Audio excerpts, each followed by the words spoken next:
Okay, here's a Mortal Kombat 1 cabinet that I got from down in Davenport, Florida. It was on eBay for $5.79 buy it now, and I made an offer of $5.25 and kind of corresponded with the seller some, and they agreed to sell it to me. And I had to get on a site I've never used called U-Ship and find somebody that could pick it up and deliver it for me, because I wasn't about to drive that far. It's like a 9.5 to 10 hour drive down and back, and I would have had to rent a U-Haul and pay for gas, and just time and trouble. So I found somebody with pretty decent feedback on there, and he picked it up for me and loaded it in a pickup, blanket wrapped, and brought it to me, and we unloaded it at 2:30 a.m. this morning.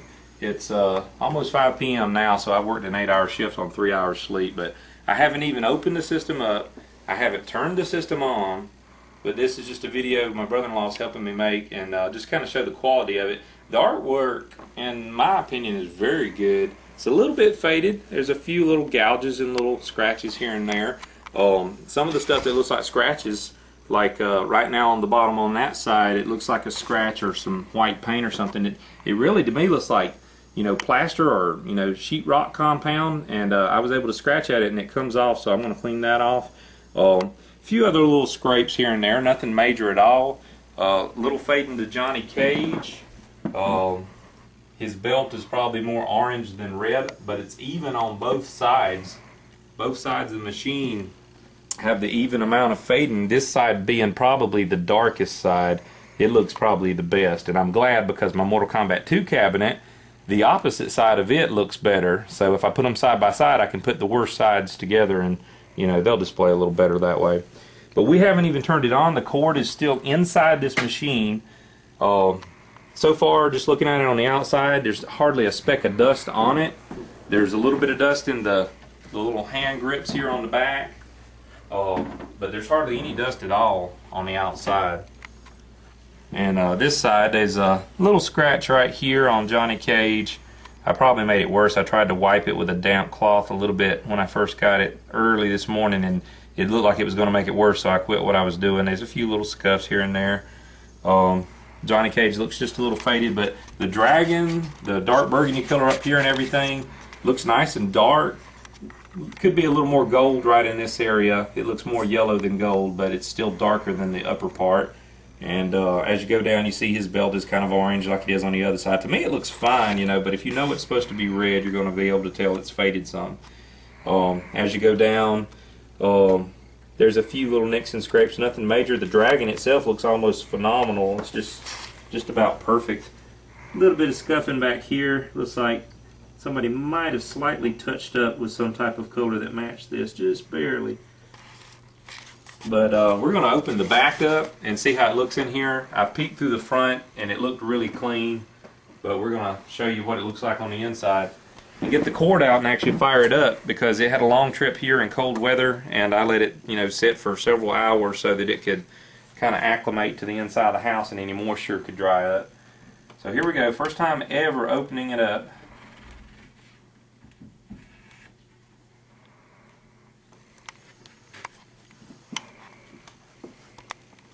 And let's see if we can see on the inside here. We're just using the light from the video camera. But here's the monitor. Very tiny chassis compared to what I'm used to. Trying to see what make it is.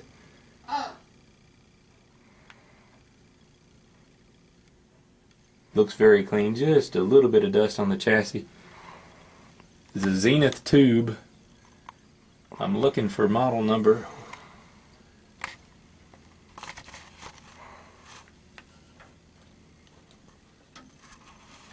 See if you can get your light right in here, up on top and shine down. Can't see it at the moment, I have to look, but the metal brackets holding the chassis and everything still have the Midway stickers and the numbers. Let's see if this matches. Look down here on the circuit boards, see if we can find a number. Let's see. I'm looking. Okay, put your light right here. I want to read this number off, see if this is the same. 40025 1, 2, 3, 5, 7, 8. They're different. Okay, power supply could have been changed out. It does say Midway on it, or could be a different chassis or monitor. They're both Midway. But there's the isolation transformer. Looks pretty dust free down here. There's a little bit of dust on the inside. Nothing like my Mortal Kombat 2 when I got it. It was completely filthy. I had to really go through it. Get a close-up of the soundboard there. There's like almost no dust at all on the soundboard or the main board. That looks like a Y unit board. Up here's the Mortal Kombat 1 Y unit board and all the wiring for everything. If you can see from the back right there, there's no coin mechs in the machine, so it doesn't have any coin mechs. He said he bought it from an arcade dealer, and they probably took those out if they had been out on site somewhere. You see a number on there. What does that say right there? 40025. 40025, okay. 40025, okay, the power supply has been changed out. And that last part of the number right there is it. 1, 2, 3, 5, 7, 8? Yep. Okay, this original monitor chassis is a monitor, because that's inside the cabinet there, so we know that came with the cabinet. The power supply looks like it's probably been changed out then. I don't know about the circuit boards. I'd have to look at the stickers and find that. But let's get the cord out. Plug this baby up. I was told it works. The guys who delivered it said that they watched it running, said it had a clear monitor, pretty good color. We're going to find out if it seems to have that and if there's any screen burn. Shine it down here for a second. Okay.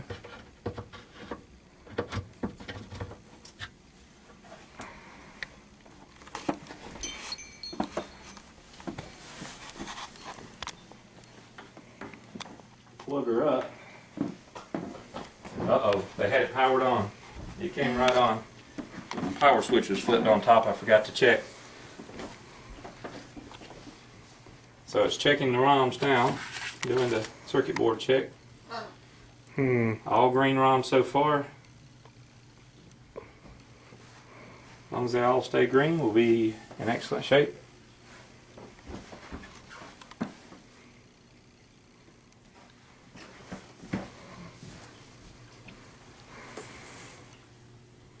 And you're probably seeing our ugly mugs in the glass right now.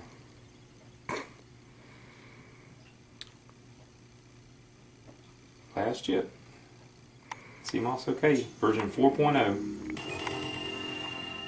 Looks like it's slight blurriness to the screen. Sometimes you let them warm up and they'll come in a little clearer.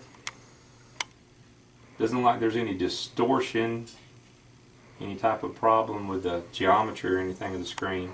Looks like it needs some adjustment. Probably could even adjust the screen and focus and get the monitor looking even clearer. Might need to adjust the colors some. Marquee works. Looks really good. See a few tiny little nicks on the marquee translite. Just a little bit. Sound works. And inside here is the volume control and the test buttons. Let's go ahead and turn the volume up some. And no problem with the volume.